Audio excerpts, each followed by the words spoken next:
الحمد لله رب العالمين والعاقبة للمتقين والصلاة والسلام على رسوله محمد وعلى آله وأصحابه أجمعين وعلى من تبعهم بإحسان إلى يوم الدين. أما بعد، قال رسول الله صلى الله عليه وسلم: ألا كل شيء من أمر الجاهلية موضوع تحت قدمي، او کما قال علیہ الصلوات والتسلیمات. بزرگان محترم اور میرے عزیز دوستوں اور بھائیوں، نبی کریم صلی اللہ علیہ وسلم نے ہجرت کے بعد ایک حج ادا فرمایا تھا جو کہ فرض حج تھا. ہجرت سے پہلے آپ صلی اللہ علیہ وسلم نے کتنے حج کیے تھے اس کے بارے میں کتابوں میں کوئی حتمی معلومات نہیں ملتی، قیاس آرائیاں ہیں. چنانچہ ایک صحابی کی روایت ہے حضرت جابر رضی اللہ تعالی عنہ کی کہ نبی کریم صلی اللہ علیہ وسلم نے ہجرت کے بعد ایک حج ادا فرمایا اور ہجرت سے پہلے آپ صلی اللہ علیہ وسلم نے 2 حج ادا فرمائے تھے. اس روایت سے معلوم ہوا کہ ہجرت سے پہلے آپ صلی اللہ علیہ وسلم نے 2 حج کیے تھے، لیکن اس کے علاوہ اور بھی مختلف آراء ہیں. چنانچہ امام الحرمین امام جوینی رحمہ اللہ کا یہ نقطہ نظر ہے کہ ہجرت سے پہلے آپ صلی اللہ علیہ وسلم ہر سال حج ادا فرمایا کرتے تھے. 53 سال آپ صلی اللہ علیہ وسلم مکہ مکرمہ میں رہے. گویا کہ ہوش سنبھالنے کے بعد سے لے کر 53 سال کی عمر تک سرکار دو عالم صلی اللہ علیہ وسلم ہر سال حج ادا فرمایا کرتے تھے. جیسے میں نے عرض کیا کہ ہجرت سے پہلے آپ صلی اللہ علیہ وسلم کے حج کی تعداد حتمی طور پر ہمیں نہیں معلوم. مختلف مفسرین نے، مختلف سیرت نگاروں نے، محدثین نے اپنے اپنے طور پر مختلف اقوال نقل کیے ہیں. چنانچہ یہ بات زیادہ درست معلوم ہوتی ہے کہ ہجرت سے پہلے آپ صلی اللہ علیہ وسلم نے 2 سے زائد حج کیے ہوں گے. کتنے کیے ہوں گے اس کی کوئی حتمی اطلاع نہیں ہے. 2 سے زائد اس لیے کہ آپ صلی اللہ علیہ وسلم ہجرت سے پہلے مینا کے میدان میں جا کر لوگوں کو دعوت اور تبلیغ کا فریضہ سر انجام دیا کرتے تھے، اس میں مصروف رہتے تھے. 3 مرتبہ آپ کی ملاقات اوس اور خزرج والوں سے ثابت ہے. یہ جو مدینہ منورہ کے قبائل تھے اوس اور خزرج، ان کی ابتدائی ملاقاتیں نبی کریم صلی اللہ علیہ وسلم سے مینا میں ہوئی تھی، اور 3 مرتبہ کی تو یقینی ملاقاتیں ہیں جو کہ سیرت کی کتابوں سے ثابت ہیں. ظاہر ہے کہ آپ صلی اللہ علیہ وسلم حج کے دوران ہی مینا کے میدان میں ان سے ملے ہوں گے. تو بہرحال نبی کریم صلی اللہ علیہ وسلم نے ہجرت سے پہلے 1 سے زائد حج کیے اور ہجرت کے بعد 1 حج آپ نے سر انجام دیا. اب یہاں یہ بات قابل غور ہے کہ 8 ہجری سے پہلے تو حج کرنا ممکن نہیں تھا مسلمانوں کے لیے، کیونکہ مکہ مشرکین کی دسترس میں تھا. ایک مرتبہ 6 ہجری کو مسلمانوں نے عمرہ کرنے کی کوشش کی تو انہوں نے روک دیا اور مسلمانوں کو اگلے سال پھر آ کے عمرہ کرنا پڑا. تو 8 ہجری تک تو مکہ مشرکین کے قبضے میں تھا اور مسلمانوں کے لیے حج کرنا ممکن نہیں تھا. لیکن جب 8 ہجری کو مکہ مکرمہ فتح ہوا تو اس کے بعد 8 ہجری کا حج تھا، 9 ہجری کا حج تھا. یہ دونوں سال نبی کریم صلی اللہ علیہ وسلم نے حج نہیں کیا، اور تیسرے سال 10 ہجری کو آپ صلی اللہ علیہ وسلم حج کے لیے تشریف لائے. اب یہاں فقہاء میں مختلف بحثیں چلتی ہیں کہ نبی کریم صلی اللہ علیہ وسلم نے حج میں تاخیر کیوں فرمائی، کیونکہ حج ایک ایسی عبادت ہے جو فی الفور فرض ہوتا ہے کہ آدمی کے پاس جب استطاعت ہو تو وہ اس میں تاخیر نہ کرے بلکہ فوری طور پر جا کر حج سر انجام دے کر آئے. انسانی زندگی کا پتہ نہیں چلتا. جیسے ہمارے ہاں لوگوں کے پاس پیسے ہوتے ہیں لیکن وہ انتظار کرتے رہتے ہیں کہ پہلے گھر بنا لوں، یہ کر لوں، وہ کر لوں، اس کے بعد حج کروں گا. تو یہ تاخیر مناسب نہیں ہوتی، بلکہ جیسی ہی انسان کے پاس استطاعت ہو تو وہ فوری طور پر جا کر حج کرے.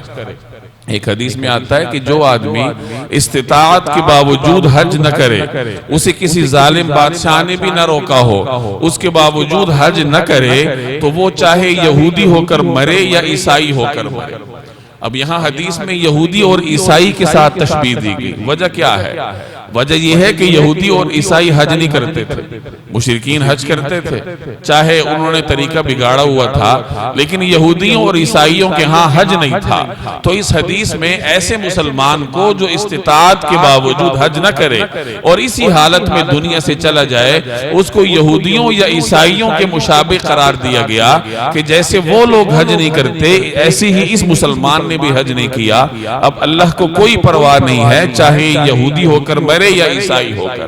تو حج ایسی عبادت ہے کہ جیسی ہی انسان کے پاس استطاعت آئے تو فوری طور پر پہلی ہی فرصت میں اسے حج کے انجام دہی کی کوشش کرنی چاہیے۔ تو نبی کریم صلی اللہ علیہ وسلم نے جو حج میں تاخیر فرمائی، اس کی کیا وجوہات تھی؟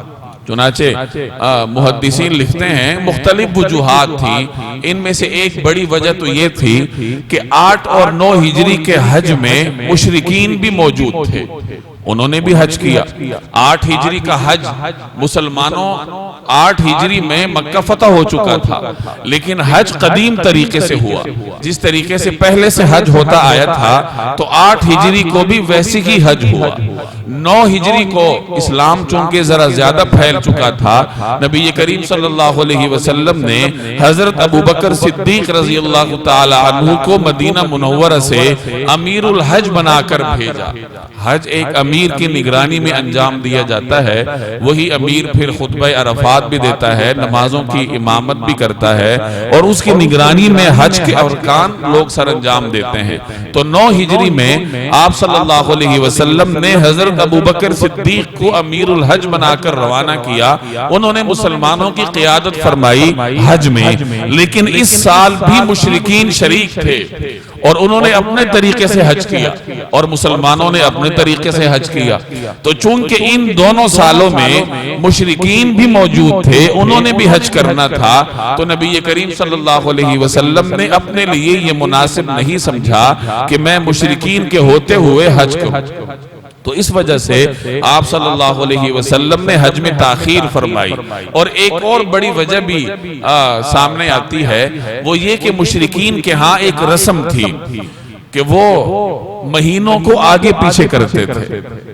چنانچہ یہ 4 مہینے اشہر حرم کہلاتے ہیں، ذیقعدہ، ذی الحج، محرم اور رجب، یہ 4 مہینے حرمت والے مہینے ہیں۔ ان 4 مہینوں میں عرب قتال اور لڑائیوں سے دریغ کرتے تھے کہ ان 4 مہینوں میں نہیں لڑنا، باقی پورا سال لڑتے بھڑتے رہتے تھے۔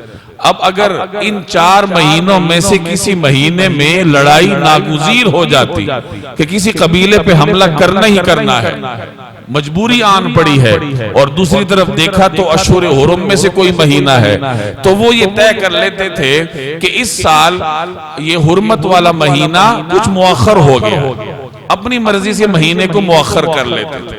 جیسے فرض کریں اگر محرم کا مہینہ ہے اور عربوں کے سر پہ لڑائی آن پڑی ہے کہ لڑائی کرنی ہے، جنگ کرنی ہے، اور محرم بیچ میں رکاوٹ ہے، تو وہ یہ طے کر لیتے تھے کہ اس سال سفر پہلے ہے، محرم بعد میں ہے، تو اس کو وہ سفر شمار کرتے تھے۔ تو اس طریقے سے مہینوں میں انہوں نے تقدیم و تاخیر کی ہوئی تھی، اور درست طریقے سے پتہ نہیں چلتا تھا کہ کون سا مہینہ کب ہے۔ حج ذی الحج میں ہوتا ہے، اب مہینوں میں تقدیم و تاخیر کی وجہ سے ذی الحج کے بارے میں یقینی طور پر کہنا مشکل تھا کہ جس کو عرب کے ماحول میں ذی الحج کہا جا رہا ہے واقعتاً یہ ذی الحج ہے بھی یا نہیں، کہ وہ جو تقدیم و تاخیر کی وجہ سے سال کی ترتیب خراب ہو چکی ہے، کیلنڈر میں تقدیم و تاخیر ہو چکی ہے، اب یقینی طور پر یہ کہنا مشکل تھا کہ پتہ نہیں ذی الحج ہے یا نہیں۔ اور 10ویں ہجری کو یعنی ہجرت کے 10ویں سال کیلنڈر اپنی جگہ پہ آ گیا تھا، جو سالوں کی ترتیب انہوں نے مہینوں کی ترتیب خراب کی تھی، وہ ترتیب اس سال قدرتی طور پر اپنی جگہ پر آ گئی تھی، اور اس سال یقینی طور پر یہ کہا جا سکتا تھا کہ ذی الحج اپنے درست جگہ پر ہے، درست مقام پر ہے. اس وجہ سے نبی کریم صلی اللہ علیہ وسلم نے 10 ہجری کو حج کا ارادہ فرمایا اور 10 ہجری سے پہلے آپ صلی اللہ علیہ وسلم نے حج موقوف کیے رکھا. تو بہرحال یہ مختلف وجوہات تھی جن کی وجہ سے آپ صلی اللہ علیہ وسلم نے اپنے حج کو مؤخر کیے رکھا اور 10 ذی الحج کو 10 ہجری کو نبی کریم صلی اللہ علیہ وسلم نے حج کا ارادہ فرمایا. بڑی تعداد میں مسلمان آپ صلی اللہ علیہ وسلم کے ساتھ نکلے. حضرت جابر رضی اللہ تعالی عنہ کی روایت ہے کہ ذوالحلیفہ کے مقام سے نبی کریم صلی اللہ علیہ وسلم نے احرام باندھا اور جب آپ صلی اللہ علیہ وسلم سواری پر سوار ہوئے اور ذرا باہر وادی میں آئے تو ہم نے دیکھا کہ آپ علیہ السلام کے چاروں طرف انسانوں کا ایک سمندر ہے اور جہاں تک نگاہ جاتی ہے نبی کریم صلی اللہ علیہ وسلم کے چاروں طرف مسلمان موجود تھے، تلبیہ پڑھتے ہوئے بیت اللہ کی طرف روانہ تھے. رسول اللہ صلی اللہ علیہ وسلم کے حج کے واقعات تسلسل کے ساتھ پچھلے کسی جمعے میں عرض کر چکا ہوں. تو ان تمام واقعات کو چھوڑتے ہوئے خطبہ حجۃ الوداع پر کچھ بات کر لیتے ہیں اس مختصر وقت میں. جسے ہم خطبہ حجۃ الوداع کہتے ہیں، یاد رکھیے یہ کوئی ایک خطبہ نہیں ہے. عام طور پر لوگ یہ سمجھتے ہیں کہ شاید یہ وہی خطبہ ہے جو آپ صلی اللہ علیہ وسلم نے میدان عرفات میں ارشاد فرمایا تھا، اسی خطبے کو حجۃ الوداع کہتے ہیں. ایسا نہیں ہے.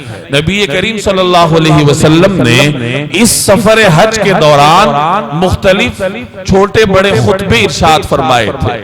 چنانچہ 4 تو ایسے خطبے تھے جو آپ نے باقاعدہ طور پر تفصیل سے ارشاد فرمائے.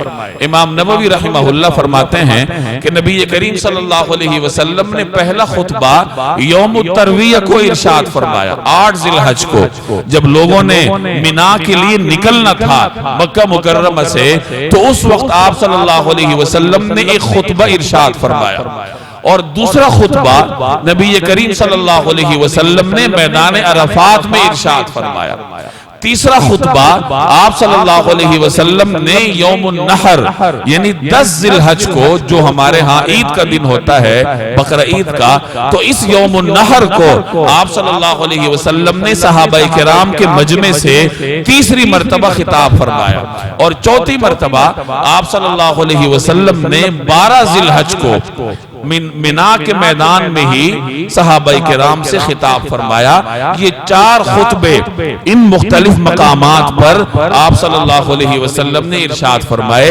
ان 4 خطبوں کے علاوہ بھی مختلف مقامات پر صحابہ کرام آپ سے سوالات کرتے رہے حج کے بارے میں، مسائل کے بارے میں، اور آپ صلی اللہ علیہ وسلم انہیں جوابات دیتے رہے. تو اس پورے سفر کے دوران ان تفصیلی 4 خطبوں اور چھوٹے موٹے سوال و جواب کے سیشنز کو ملا کر جو کچھ آپ نے ارشاد فرمایا، محدثین نے اسے محفوظ کیا اور ان تمام کے مجموعے کو خطبہ حجۃ الوداع کہا جاتا ہے.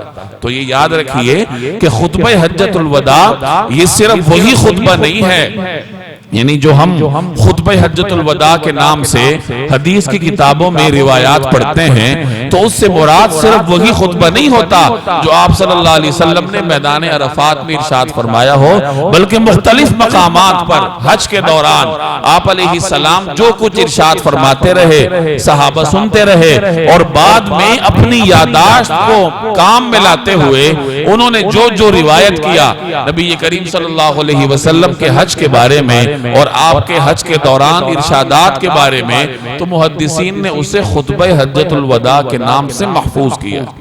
تو یہ اس خطبے کے بارے میں سمجھ لیجیے. ایک اور بات بھی سمجھ لیں، اسے حجۃ الوداع کیوں کہتے ہیں؟ اور یہ دلچسپ بات یہ ہے کہ صحابہ کے زمانے سے ہی اس حج کو حجۃ الوداع کہتے تھے. آج تو ہم اس کو حجۃ الوداع اس لیے کہتے ہیں کہ یہ حضور صلی اللہ علیہ وسلم کا آخری حج تھا اور اس میں آپ نے امت کو الوداع فرمایا تھا، تو اسے حجۃ الوداع کہتے ہیں. جبکہ ایک صحابی کہتے ہیں، صحیح بخاری کی روایت ہے کہ ہم حجۃ الوداع کے بارے میں بات کرتے تھے جبکہ نبی کریم صلی اللہ علیہ وسلم ابھی ہمارے درمیان موجود تھے، ابھی آپ حیات تھے، اس کے باوجود ہم اس حج کو حجۃ الوداع کہتے تھے. اب ہم اس کو حجۃ حجت الوداع کیوں کہتے تھے؟ صحابی کہتے ہیں ہمیں نہیں معلوم کہ ہم حجت الوداع کیوں کہہ رہے ہیں، جبکہ حضور علیہ السلام ابھی تشریف فرما ہے، لیکن اس کے باوجود بھی صحابہ کے معاشرے میں، ان کے مجمع میں اس کا نام جو تھا وہ حجت الوداع اسی وقت سے معروف ہو گیا تھا۔ اس کے مختلف وجوہات ہو سکتی ہیں، کیونکہ ایک تو اس حج میں، اس خطبے میں آپ صلی اللہ علیہ وسلم نے واضح طور پہ ارشاد فرمایا کہ مجھ سے مختلف معاملات حج کے امور کے بارے میں سیکھ لو، کیونکہ ممکن ہے کہ دوبارہ ہماری اس طریقے سے اجتماعی ملاقات نہ ہو سکے۔ تو آپ نے خود اشارہ دے دیا تھا کہ گویا کہ میں تمہارے درمیان آخری مرتبہ اس طریقے سے موجود ہوں۔ اور دوسرا، اس میں آپ صلی اللہ علیہ وسلم نے صحابہ سے الوداعی گفتگو فرمائی، جیسے آپ پوری امت کو الوداع فرما رہے ہو۔ تو اس صورتحال کے پیش نظر صحابہ کرام میں آپ صلی اللہ علیہ وسلم کی حیات میں ہی اس حج کا نام حجت الوداع معروف ہو گیا تھا، اور آج تک اس کو حجت الوداع کے نام سے یاد کیا جاتا ہے۔ تو رسول اللہ صلی اللہ علیہ وسلم نے اس میں مختلف خطبے ارشاد فرمائے، جیسے میں نے تفصیل عرض کر دی۔ یہ جو 10 ذی الحج کا خطبہ تھا، 9 ذی الحج کا خطبہ جو آپ نے میدان عرفات میں ارشاد فرمایا، یہ رسول اللہ صلی اللہ علیہ وسلم نے وادی عرنہ میں ارشاد فرمایا تھا۔ آج کل لوگ سمجھتے ہیں کہ آپ صلی اللہ علیہ وسلم نے جبل رحمت پر سے خطبہ ارشاد فرمایا تھا، حالانکہ ایسا نہیں ہے۔ میں گزشتہ جمعے میں، اس سے پچھلا جو جمعہ تھا جس میں ہم نے تسلسل کے ساتھ آپ صلی اللہ علیہ وسلم کے حج کے واقعات پڑھے تھے، اس میں اگر آپ کو یاد ہو، آپ کے سامنے میں عرض کر چکا تھا کہ نبی کریم صلی اللہ علیہ وسلم جب مینا سے عرفات تشریف لے جا رہے تھے تو آپ نے حکم دیا کہ میرے لیے وادی نمیرہ میں خیمہ نصب کیا جائے، جہاں نمیرہ پہاڑ موجود تھا۔ تو وہاں آپ صلی اللہ علیہ وسلم نے خیمہ نصب کروایا، اور 9 ذی الحج کو فجر کی نماز مینا میں پڑھی آپ نے، اور مینا سے روانہ ہو کر زوال سے پہلے آپ صلی اللہ علیہ وسلم وادی نمیرہ میں موجود اپنے اس خیمے میں تشریف لے آئے۔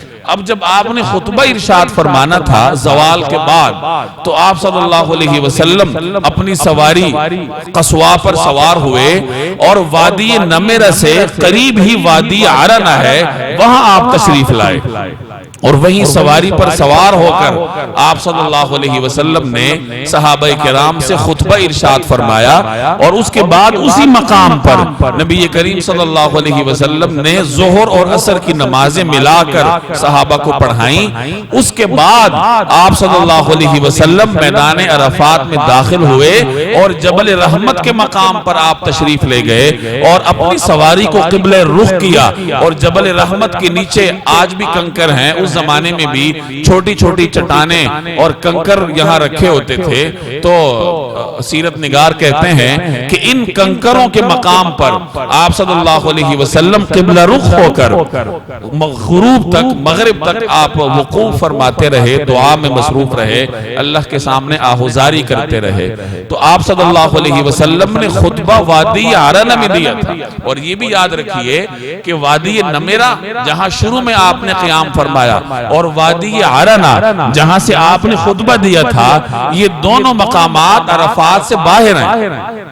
آج بھی جہاں امام خطبہ دیتا ہے، مسجد نمیرہ جن حضرات نے دیکھی ہو، اس کا اگلا حصہ عرفات سے باہر ہے، پچھلا حصہ عرفات کے اندر ہے۔ جہاں امام خطبہ دیتا ہے وہ حصہ عرفات کے باہر ہے۔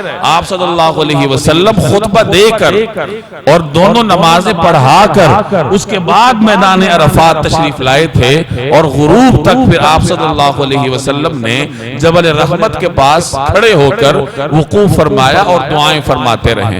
تو اس وادی عرنہ کے مقام پر اپنی سواری پر سوار ہو کر نبی کریم صلی اللہ علیہ وسلم نے صحابہ کرام کو خطبہ دیا، اور اس خطبے میں ایک جملہ آپ نے ارشاد فرمایا کہ الا کل شیء من امر الجاہلیت موضوع تحت قدمی، کہ خبردار ہو جاؤ، یاد رکھو زمانہ جاہلیت کے جتنے جاہلی اقدار تھے، جتنی جاہلیت کی باتیں تھیں، وہ تمام کی تمام آج میرے قدموں کے نیچے۔ گویا کہ زمانہ جاہلیت کی تمام چیزوں کو جناب رسول اللہ صلی اللہ علیہ وسلم نے اپنے قدموں کے نیچے دفن قرار دیا کہ آج کے بعد جاہلیت کی کوئی بات دنیا میں باقی نہیں رہے گی۔ گویا کہ اب مسلمانوں کے علم کا زمانہ شروع ہوتا ہے۔ ہر قوم کے اوپر دو ادوار گزرتے ہیں، پہلے ان کی جاہلیت کا زمانہ ہوتا ہے جب وہ قوم ناواقف ہوتی ہے، اور اس کے بعد اس قوم کا شعوری دور شروع ہوتا ہے۔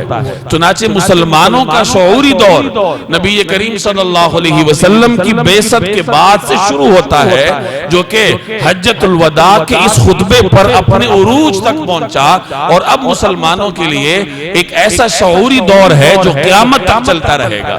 چنانچہ ہمارے ہاں ہم جب زمانہ جاہلیت کا نام لیتے ہیں اس سے کیا مراد ہوتا ہے؟ بعثت سے پہلے گویا کہ رسول اللہ صلی اللہ علیہ وسلم کی تشریف آوری نے تقسیم کر دی کہ آپ علیہ السلام کی تشریف آوری سے پہلے کا زمانہ جاہلیت ہے مسلمانوں کے لیے، اور آپ علیہ السلام کی تشریف آوری اور بعثت کے بعد کا زمانہ یہ مسلمانوں کے لیے علم اور نور کا زمانہ۔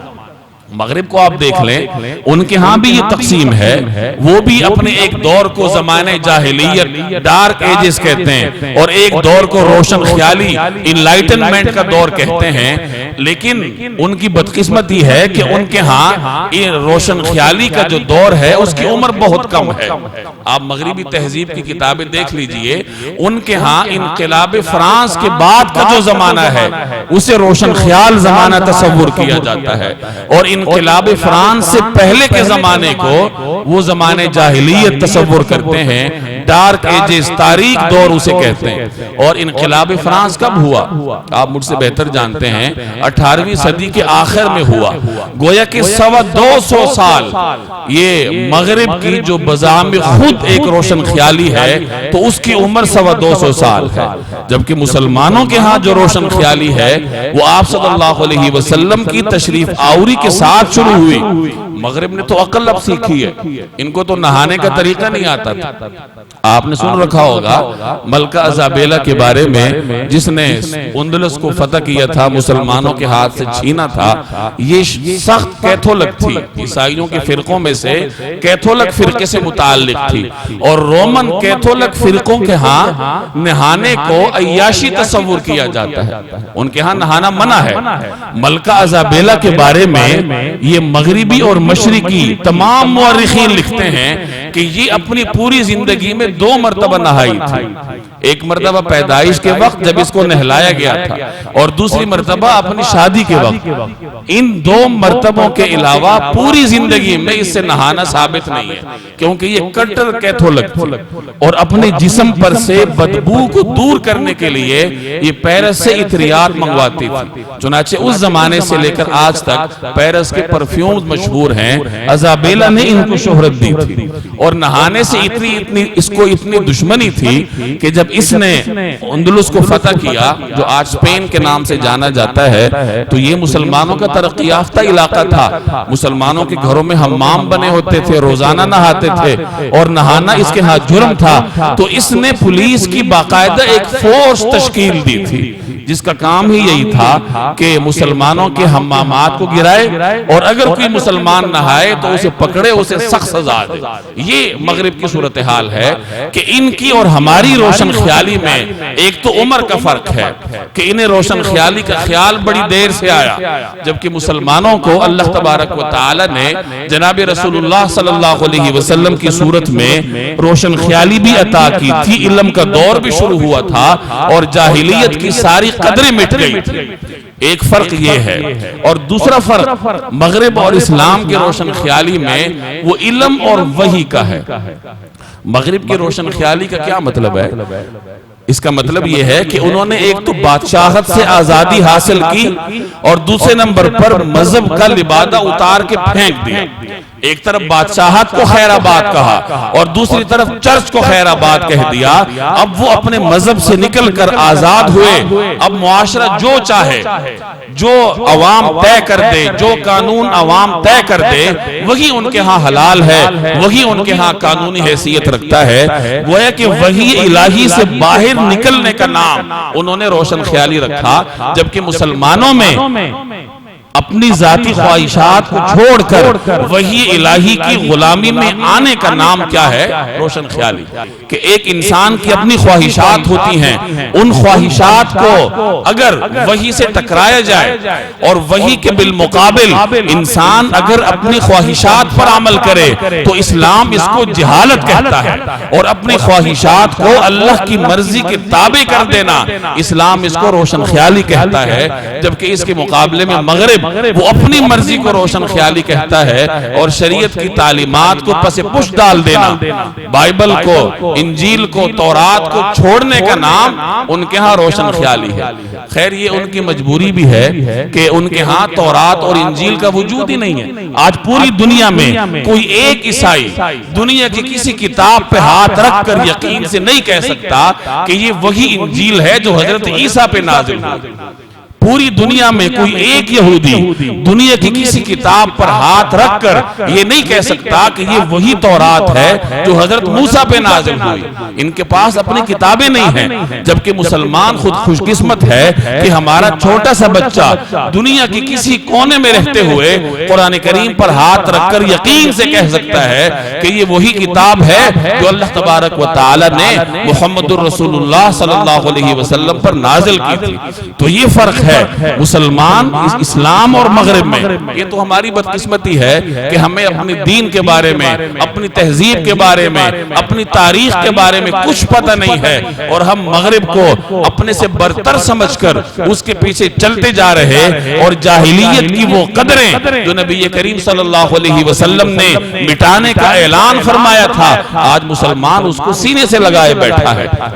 جب آپ صلی اللہ علیہ وسلم نے یہ اعلان فرمایا کہ الا کل شیء من امر الجاہلیت موضوع تحت قدمی، کہ یاد رکھو آج کے بعد جاہلیت کے تمام اقدار میرے قدموں کے نیچے ہیں. اب غور کیجئے اس وقت جاہلیت کے اقدار کون سے تھے؟ ایک تو شرک تھا جو عرب میں رائج تھا.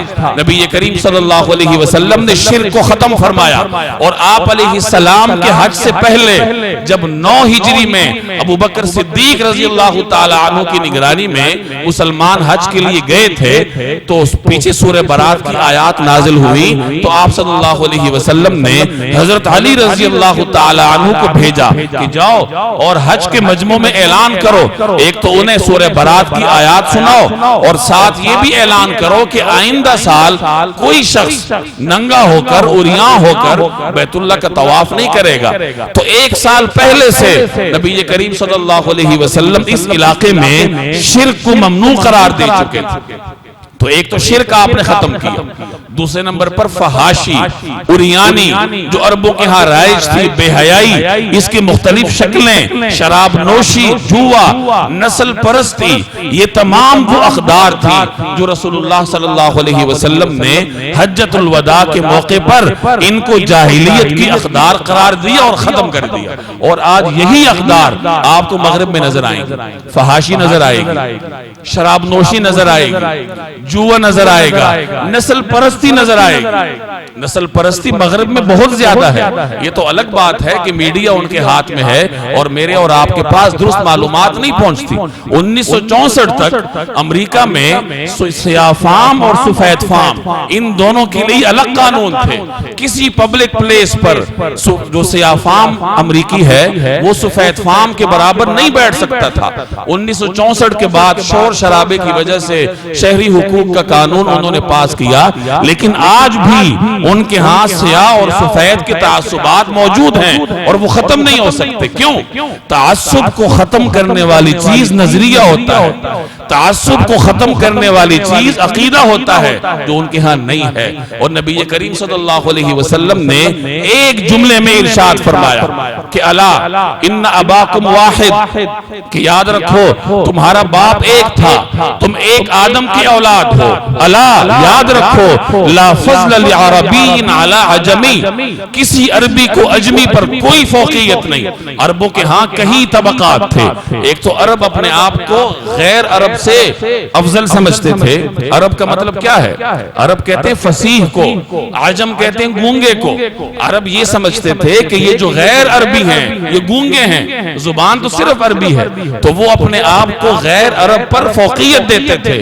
اور پھر عربوں کے اندر طبقات تھے، اگر قریشی غیر قریشی کا قتل کر دیتا تو اسے سزائے موت نہیں ملتی تھی، لیکن تو قریشی کو قتل کرنے کے جرم میں غیر قریشی کے خاندان میں 2 آدمیوں کو سزائے موت دی جاتی۔ یہ ان کے ہاں طبقات کا نظام تھا، اور اس طبقات کے نظام کو نبی کریم صلی اللہ علیہ وسلم نے ختم کیا۔ چنانچہ فتح مکہ کے موقع پہ ایک واقعہ سن لیجئے، آپ کو اندازہ ہوگا کہ عربوں میں نسلی تفاخر کس حد تک تھا۔ جب مکہ فتح ہوا تو آپ صلی اللہ علیہ وسلم نے حضرت بلال کو حکم دیا کہ بیت اللہ کی چھت پہ چڑھ کے اذان دو۔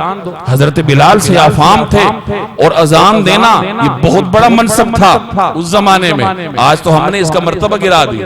تو جب آپ صلی اللہ علیہ وسلم نے حضرت بلال کو حکم دیا کہ اذان دو بیت اللہ کی چھت پہ چڑھ کے، تو اس وقت جو وہاں مشرکین کے سردار موجود تھے، ابھی مسلمان نہیں ہوئے تھے، تو یہ منظر ان کے لیے موت سے بدتر تھا کہ ایک غلام، آزاد کردہ غلام جس کا کوئی پیچھے نسب نہیں ہے معروف، وہ آج بیت اللہ کی چھت پہ ہمارے سامنے چڑھ رہا ہے اور ہم بڑے بڑے سردار بیٹھے ہیں۔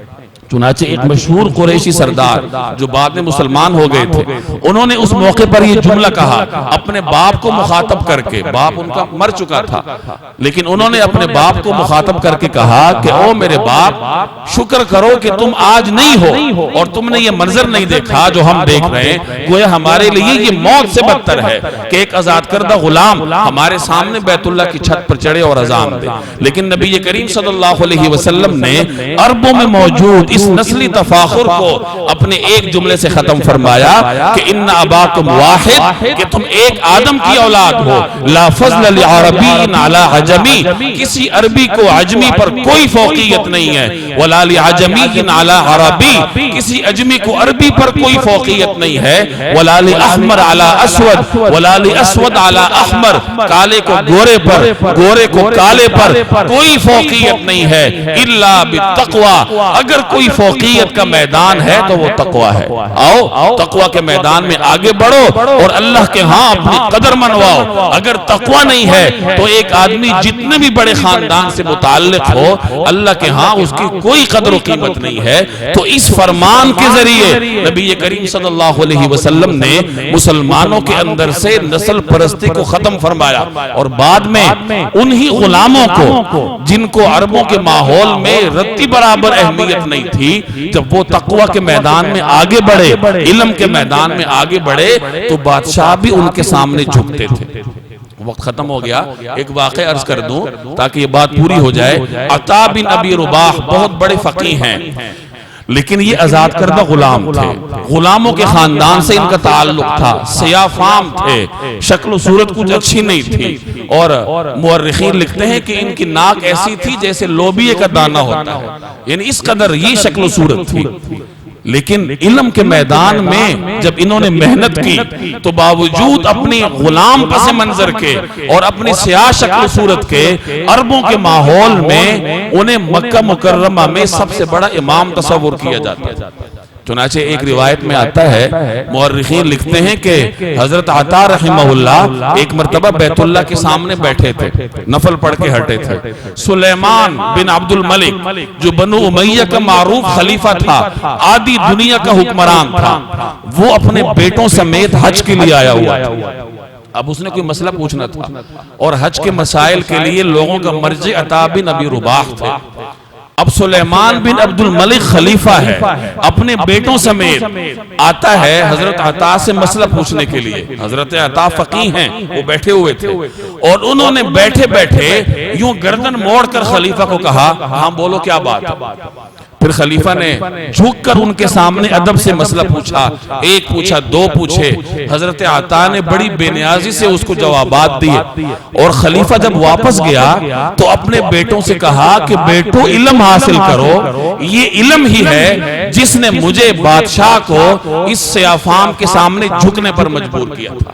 تو یہ مسلمانوں کے ماحول میں اللہ تبارک و تعالی نے نبی کریم صلی اللہ علیہ وسلم کی تربیت کی برکت سے یہ فضا قائم کر دی تھی کہ نسل پرستی جڑ سے ختم ہو گئی، فحاشی کا نام و نشان نہ رہا۔